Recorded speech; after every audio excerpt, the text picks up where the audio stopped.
नमस्कार दोस्तों, स्वागत है आपका जावा माइक्रोबाइट चैनल पर। आज हम एक बहुत ही इम्पोर्टेंट जावा स्ट्रीम इंटरव्यू क्वेश्चन को समझने वाले हैं और वो यह डिपार्टमेंट के हिसाब से एम्प्लॉय की काउंटिंग कैसे करें। ये क्वेश्चन आपको ऑलमोस्ट हर इंटरव्यू में मिलेगा जब जावा स्ट्रीम का टॉपिक आता है। तो चलिए शुरू करते हैं step by step. So problem क्या है, पहले समझते हैं कि प्रॉब्लम क्या है। मान लीजिए आपके पास एक लिस्ट एम्प्लॉय है, लाइक इस तरह। तो हर एम्प्लॉय का नेम और डिपार्टमेंट दिया गया है। यहाँ पे देखिए एम्प्लॉय का नेम रवि है और डिपार्टमेंट आईटी है। नेहा है, उसका डिपार्टमेंट एचआर है। और अमित है, अमित का डिपार्टमेंट आईटी है। प्रिया का डिपार्टमेंट फाइनेंस है और करण का डिपार्टमेंट एचआर है। तो अब इंटरव्यू आपसे बोलेगा बताइए हर डिपार्टमेंट में कितने एम्प्लॉय है। तो जैसे कि यहाँ पे देखिए एचआर में दो एम्प्लॉय, आईटी में दो और फाइनेंस में दो। तो उस हिसाब से हमें आउटपुट चाहिए। तो आईटी में दो, एचआर में दो है और फाइनेंस में एक है। तो अब अगर हम पुराने तरीके से करें तो हमें एक फॉर लूप लिखना पड़ता है, एक मैप मेंटेन करना पड़ता है और मैनुअली हर डिपार्टमेंट को काउंट बढ़ाना पड़ता है। ये काम थोड़ा बोरिंग और लेंथी होता है और इससे क्या है, बॉयलर प्लेट भी ज़्यादा बढ़ जाता है। जावा 8 स्ट्रीम के आने के बाद एक काम एक लाइन में ही हो सकता है और वो हम देखने वाले हैं।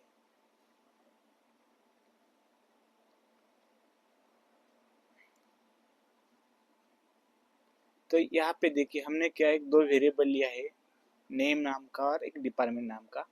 तो यहाँ पे हमने कंस्ट्रक्टर बनाए हैं और दो कंस्ट्रक्टर बनाए, एक आर्गुमेंट वाला और एक नो आर्गुमेंट वाला, और उसकी गेटर और सेटर और बाद में टू स्ट्रिंग मेथड बनाइए। आप देख सकते हैं यहाँ पे देखिए ये कंस्ट्रक्टर है, उसके बाद ये गेटर मेथड और ये सेटर मेथड है डिपार्टमेंट का और नेम का। और यहाँ पे देखिए हमने मेन मेथड बनाई है publish static void main string args, और उसमें हमने एक लिस्ट बनाई है एम्प्लॉय डिटेल्स। उसमें अरेज लिया है एज ए लिस्ट और उसमें एम्प्लॉय की नेम और डिपार्टमेंट बनाई है। तो चलिए शुरू करते हैं प्रोग्राम। तो फर्स्ट ऑफ ऑल क्या करते हैं, एम्प्लॉय डिटेल्स रेफरेंस वेरिएबल लेते हैं यहाँ पे और स्ट्रीम को कॉल करते हैं।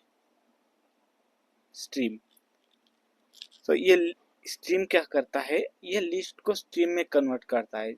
स्ट्रीम बेसिकली एक पाइपलाइन है जिसमें हम फिल्टरिंग, मैपिंग और ग्रुपिंग कर सकते हैं और डिफरेंट डिफरेंट ऑपरेशन हम स्ट्रीम की मदद से परफॉर्म कर सकते हैं। और चलिए स्ट्रीम के बाद यहाँ पे हम लेंगे कलेक्ट मेथड। कलेक्ट मेथड क्या करता है, तो कलेक्ट का यूज होता है स्ट्रीम के रिजल्ट को एक डेटा स्ट्रक्चर में कलेक्ट करने के लिए एज अ लिस्ट या एज अ लिस्ट। तो यहाँ पे हम क्या करेंगे, अभी हमें क्या करना है, ग्रुप बनाने का। ग्रुप में से हमें काउंट बताने का कितना है। तो हम क्या करेंगे, कलेक्टर का यूज करेंगे। Collectors dot grouping by method को कॉल करेंगे। ग्रुपिंग बाय मेथड को कॉल करने के बाद क्या करेंगे, हमने जिस नाम से क्लास बनाया है, जैसे कि हमने एम्प्लॉय नाम का क्लास बनाया है, जैसे कि अदर क्लास रहते कार, तो यहाँ पे हमने एम्प्लॉय नाम का क्लास बनाया है। तो हम क्या करेंगे, उस क्लास को कॉल करेंगे। और जावा में मेथड रेफरेंस का एक पॉइंट टॉपिक है। वो टॉपिक क्या करता है, every time lambda expression use करने के बाद क्या होता है, बॉयलर फेट क्रिएट होता है। वो बॉयलर फेट के अवॉइड करने का और लैम्बडा एक्सप्रेशन का शॉर्ट फंक्शन चाहिए। तो यहाँ पे हम क्या करेंगे, मेथड रेफरेंस यूज करेंगे। और मेथड रेफरेंस की वजह से हम क्या करेंगे, गेटर मेथड जो है हमने डिक्लेयर किया उसे कॉल करेंगे जो क्लास में किया था। यहाँ पे कॉमा देखिए, हमें यहाँ पे क्या करना है, ये फंक्शन क्या करेगा, जो डिपार्टमेंट में जितने भी एम्प्लॉय है, एक डिपार्टमेंट में दो एम्प्लॉय है, जैसे कि आईटी में दो एम्प्लॉय है, रवि और अमित, तो ये वो उनको बता देगा। तो हमें क्या करना है, हमें नेम नहीं चाहिए, हमें चाहिए काउंट, एक डिपार्टमेंट में कितने एम्प्लॉय प्रेजेंट है। तो इस हिसाब से हम क्या करेंगे, एक बार और कलेक्टर को कॉल करेंगे। यहाँ पे यही पे कॉल करने का, एक बार और कलेक्टर को कॉल करेंगे। कलेक्टर डॉट कलेक्टर में काउंटिंग मेथड है, ये देखिए डिफरेंट मेथड प्रेजेंट है। हमें क्या चाहिए, काउंट चाहिए। हम क्या करें, सीधा काउंट को कॉल करेंगे। तो हमें ये क्या करना है, एक इसमें सेव करना है। तो हम क्या करेंगे, यहाँ पे मैप को कॉल करेंगे। मैप क्या करता है, की एंड वैल्यू में स्टोर करता है। तो की क्या होंगे हमें क्या है, डिपार्टमेंट में क्या है, स्ट्रिंग चाहिए। और उसके बाद वैल्यू क्या है अपना, लॉन्ग है। हमें काउंट चाहिए, तो हम क्या करेंगे, यहाँ पे लॉन्ग को कॉल करेंगे। और इसमें हम कॉल करेंगे EMP काउंटिंग। ओके, सो ये हो गया। हमें क्या करना है, ये सबसे इम्पोर्टेंट पार्ट है दोस्तों, जो कि कलेक्टर डॉट ग्रुपिंग बाय, ये सबसे इम्पोर्टेंट पार्ट है। यहाँ पे हमें क्या person employ dot gate department, क्या क्या मतलब क्या है, ग्रुप बनाओ डिपार्टमेंट के हिसाब से। ये देखिए, ये इसका मतलब क्या है, ग्रुप बनाओ डिपार्टमेंट के हिसाब से। सिर्फ यही इसका ही मतलब ये है। और इसका मतलब है कलेक्टर डॉट काउंटिंग का, ये इस मेथड का मतलब है हर डिपार्टमेंट के अंदर कितने ही एम्प्लॉय है उनकी काउंट निकालनी है।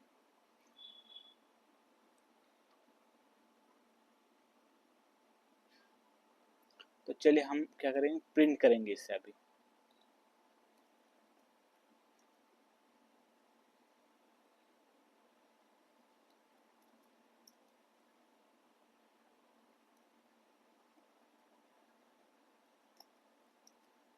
Number of employ present in each department. Okay, तो क्या करेंगे, यहाँ पे हम सीधा फॉर ईच लूप को कॉल करेंगे।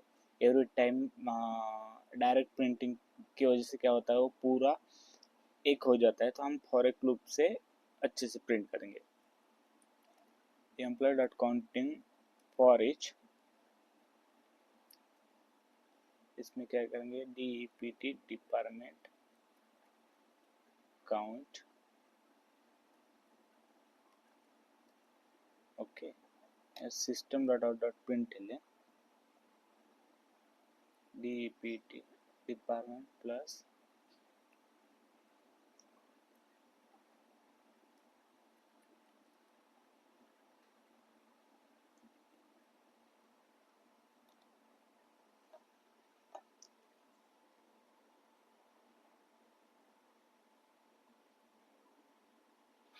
ये देखिए दोस्तों, number of employ present in department, finance में एक है, HR में एक है, HR में दो है।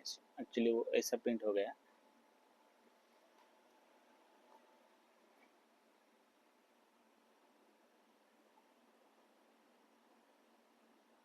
तो ये देखिए, HR में दो है, IT में दो है। तो इस तरह से ये प्रिंट हो गया। अब दोस्तों, ये सिर्फ एम्प्लॉय के लिए नहीं, बल्कि ये रियल प्रॉब्लम के लिए यूज होता है।